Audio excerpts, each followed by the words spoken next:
merupakan salah satu negara yang terdampak virus corona yang terdeteksi keberadaan pasien positif corona pada awal Maret 2020.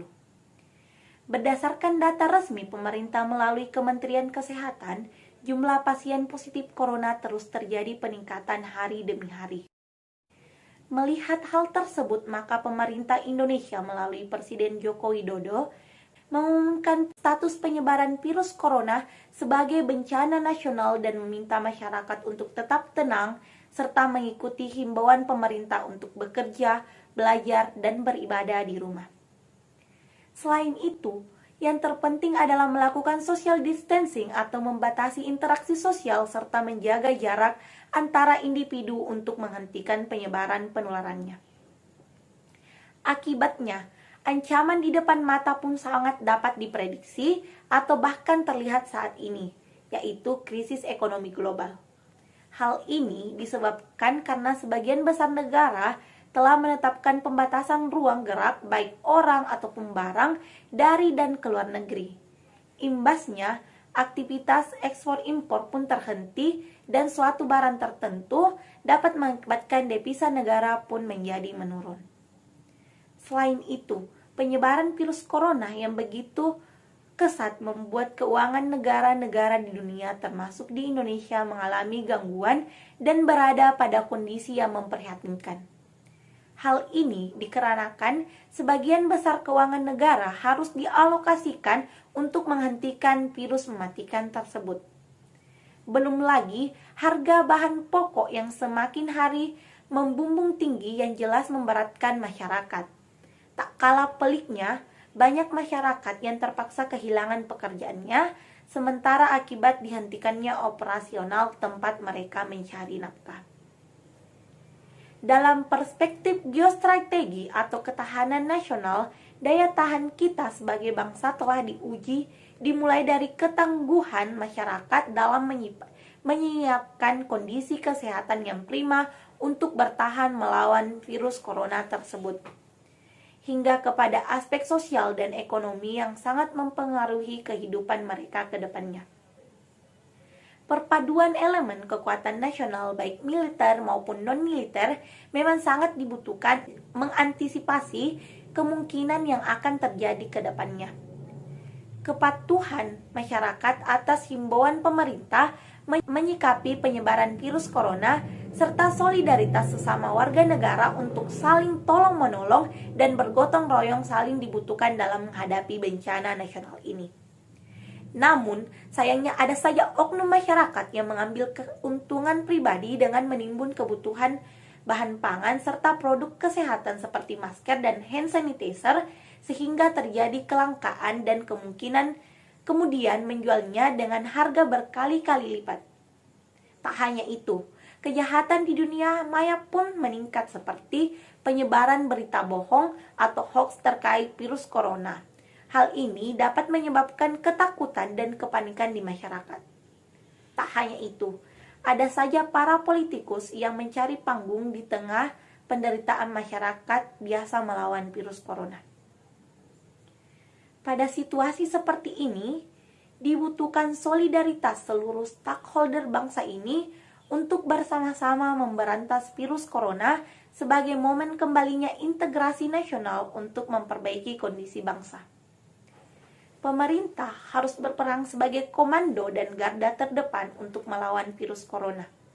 Regulasi maksimal yang tepat dan terukur sangat dinantikan oleh bangsa ini dalam rangka menyelamatkan nyawa manusia dari serangan virus corona. Implikasi global pandemi COVID-19 yang dikaitkan dengan geostrategi yang mempengaruhi kebijakan negara. COVID-19 ini telah mengakibatkan timbulnya tantangan dan peluang bagi organisasi global. Bagaimana disrupsi tersebut mempengaruhi negara akan bergantung kepada geografis, industri, dan karakteristik lainnya. Kemudian, tidak cukup bagi para pembuat keputusan untuk memahami bahwa risiko COVID-19 itu ada atau akan mengakibatkan adanya keadaan lain di masa depan yang tidak diperkirakan sebelumnya. Oleh karena itu, risiko tersebut harus dipetakan oleh setiap negara menghadapi kemungkinan disrupsi dan mengatasinya. Mengelola risiko potensial COVID-19 ini membutuhkan adopsi geostrategi sebagai bagian dari kerangka ketahanan nasional. Karena pandemi COVID-19 tidak dapat diatasi oleh satu negara saja, oleh karenanya memerlukan upaya dalam bentuk kebijakan antar bangsa. Kemajuan teknologi yang mengakibatkan semakin meningkatnya mobilitas penduduk dan mobilitas perdagangan dalam bentuk rantai pasokan global. Hal ini juga menyebabkan tidak terhindarkannya kerjasama internasional untuk mengatasi pandemi. Era ketidakpastian tentang kapan pandemi COVID-19 ini berakhir merupakan karakteristik yang harus direspon dengan kemampuan dalam ciri kebijakan nasional untuk membangun ketahanan nasional.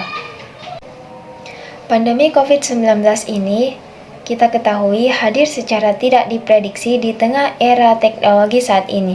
Lalu, pandemi ini membawa dimensi baru bagi kehidupan manusia, khususnya dalam kegiatan interaksi baik antara individu sampai dengan skala makro, yaitu interaksi antar negara berkaitan dengan kebijakan setiap negara. Maka, berdasarkan perspektif geostrategi, tren kebijakan dunia untuk menghambat penyebaran COVID-19 akan berpusat pada negara-negara di Asia Timur dan sekitarnya, seperti Korea Selatan, Tiongkok, dan Singapura. Maka, Indonesia memiliki potensi strategi yang tepat untuk menyelesaikan permasalahan ini dalam perspektif geostrategi Indonesia dengan nilai-nilai yang dianut masyarakat Indonesia selama ini, yaitu Pancasila. Jadi, kita akan membahas bagaimana geostrategi ini berperan dalam penanggulangan pandemi COVID-19 di Indonesia. Pemerintah pusat melalui gugus tugas percepatan penanganan COVID-19 membuat 4 strategi yang akan secara konsisten dilakukan untuk menguatkan kebijakan fiskal sebagai strategi dasar demi mengatasi pandemi COVID-19. Gugus tugas percepatan penanganan COVID-19 Ahmad Yuryanto mengungkapkan strategi pertama sebagai penguatan strategi dasar itu adalah dengan gerakan masker untuk semua kewajiban memakai masker saat berada di ruangan publik atau di luar rumah. Karena kita tidak tahu apa orang di sekitar kita menderita COVID-19 tanpa gejala atau bisa disebut tanpa gangguan. Karena dengan pakai masker kita yakini kita enggak rentan pada penularan COVID-19 ini. Strategi kedua adalah penelusuran kontak dari kasus positif yang dirawat dengan menggunakan rapid test atau tes cepat. Di antaranya adalah pada orang terdekat tenaga kesehatan yang merawat pasien COVID-19 serta pada masyarakat di daerah yang ditemukan kasus banyak. Inilah gunanya pemerintah tentukan kewajiban untuk lakukan pemeriksaan penapisan dengan rapid test.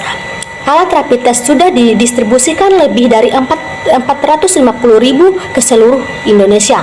Tujuannya untuk menjadi kasus penelusuran kontak pada tenaga kesehatan dan komunitas di wilayah yang banyak sekali kasus positif. Strategi ketiga adalah edukasi dan penyiapan isolasi secara mandiri. Pada sebagian hasil tracing yang menunjukkan hasil tes positif dari rapid test adalah atau negatif dengan gejala untuk melakukan isolasi mandiri. Isolasi ini bisa dilakukan mandiri atau berkelompok seperti diinisiasi oleh beberapa kelompok masyarakat. Ini positif patut diapresiasi sehingga saudara kita bisa dilakukan dengan baik tanpa ada stagnasi dan upaya mengecualikan. Strategis keempat adalah isolasi rumah sakit yang dilakukan kala isolasi mandiri tidak mungkin dilakukan seperti karena ada tanda klinis yang butuh layanan definitif di rumah sakit, termasuk melalui isolasi di rumah sakit darurat baik di Pulau Galang yang akan diikuti beberapa daerah untuk melakukan isolasi khusus positif dengan gejala klinis ringan hingga sedang yang tidak mungkin laksanakan isolasi mandiri. Inilah langkah-langkah yang dilakukan dan akan terus konsisten dilakukan. Dari demikian perlu diketahui bahwa ujung tombak penanggulangan ini adalah masyarakat.